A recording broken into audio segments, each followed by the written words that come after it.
آپ کو مبارک ہو کہ ان قریب اللہ عز و جل آپ رضی اللہ تعالی عنہ کو حضور نبی کریم صلی اللہ علیہ وآلہ وسلم اور آپ رضی اللہ تعالی عنہ سے پہلے رحلت فرمانے والے دیگر صحابہ کرام سے ملا دے گا۔ اے امیر المومنین، آپ کو خلافت کا منصب عطا کیا گیا تو آپ نے عدل اور انصاف سے کام لیا۔ آپ رضی اللہ تعالی عنہ ایک اچھے خلیفہ اور لوگوں کے خیر خواہ اور محسن ہیں۔ حضرت عمر بن خطاب نے ارشاد فرمایا، میں تو اس بات کو پسند کرتا تھا کہ مجھے بقدر کفایت رزق ملے، نہ کوئی میرا مقروض ہو اور نہ ہی میں کسی کا مقروض ہوں۔ پھر وہ نوجوان واپس جانے لگا تو اس کا لباس ٹخنوں سے ذرا نیچے تھا اور زمین پر لگ رہا تھا۔ آپ رضی اللہ تعالی عنہ نے لوگوں سے فرمایا کہ اس نوجوان کو میرے پاس بلا لو۔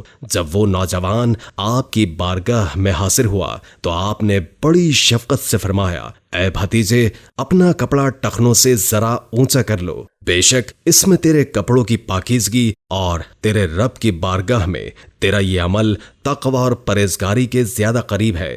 سبحان اللہ۔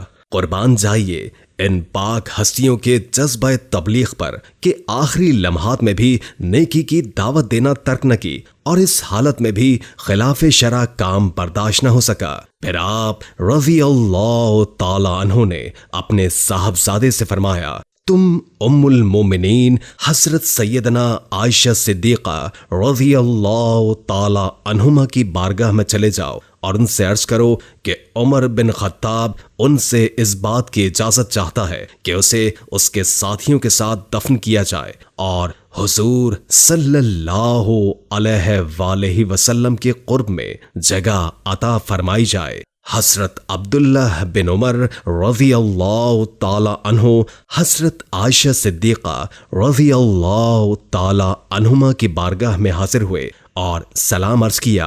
آپ رضی اللہ تعالی عنہما رو رہی تھیں۔ حضرت عبداللہ بن عمر نے کہا، حضرت عمر بن خطاب رضی اللہ تعالی عنہ آپ کو سلام عرض کر رہے ہیں اور اس بات کی اجازت چاہتے ہیں کہ انہیں ان کے ساتھیوں کے قریب جگہ عطا فرمائی جائے۔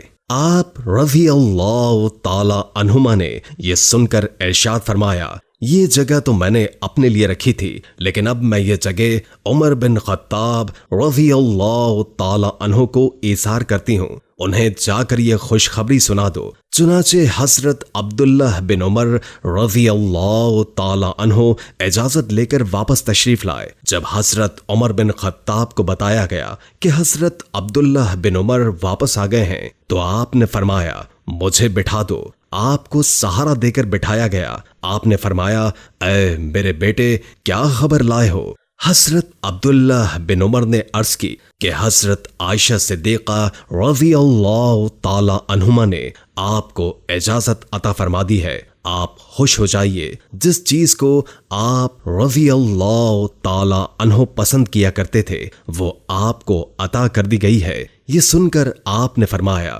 مجھے اس چیز سے زیادہ اور کسی چیز کی فکر نہیں تھی، الحمدللہ مجھے میری پسندیدہ چیز عطا کر دی گئی ہے۔ پھر آپ نے فرمایا، جب میری روح پرواز کر جائے تو مجھے اٹھا کر سرکار دو جہاں صلی اللہ علیہ وآلہ وسلم کے روضہ اقدس پر لے جانا، پھر بارگاہ نبوت میں سلام عرض کرنا اور حضرت عائشہ صدیقہ سے عرض کرنا کہ عمر بن خطاب اپنے دوستوں کے ساتھ آرام کی اجازت چاہتا ہے۔ اے میرے بیٹے، اگر وہ اجازت دیں تو مجھے وہاں دفن کر دینا، اور اگر اجازت نہ ملے تو مجھے عام مسلمانوں کے قبرستان میں دفنا دینا۔ جب آپ رضی اللہ تعالی عنہ کی روح خالق حقیقی سے جا ملی تو آپ کو مسجد نبوی میں لایا گیا اور حضرت عبداللہ بن عمر رضی اللہ تعالی عنہ نے حجرہ مبارک سے باہر کھڑے ہو کر ام المومنین حضرت عائشہ صدیقہ رضی اللہ تعالی عنہما کو سلام عرض کیا اور حضرت عمر بن خطاب کو حجرہ مبارک میں دفن کرنے کی اجازت طلب کی۔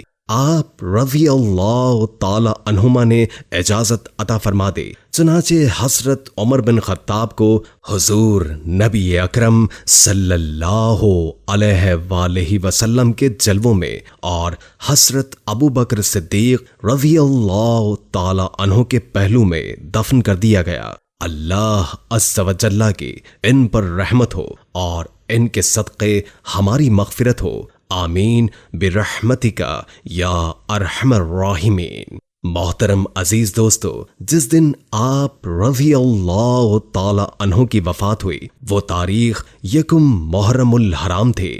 ہم امید کرتے ہیں کہ یہ ویڈیو آپ دوستوں کو پسند آئی ہوگی۔ ویڈیو پسند آئے تو لائک اور شیئر ضرور کر دیجیے گا، اور آنے والی ویڈیوز کے لیے ہمارے چینل کو سبسکرائب کر دیں اور ساتھ میں موجود بیل آئیکن کو دبا دیں تاکہ ہماری ہر نئی آنے والی ویڈیو سب سے پہلے آپ تک پہنچے۔ مجھے اجازت دیجیے، زندگی رہی تو اگلی بار ایک اور ویڈیو لے کر آپ کی خدمت میں حاضر ہوں گے۔ تب تک کے لیے خدا حافظ۔ اللہ پاک آپ سب کو اپنے حفظ و امان میں رکھے اور ہمیشہ مسکراتے رہیے۔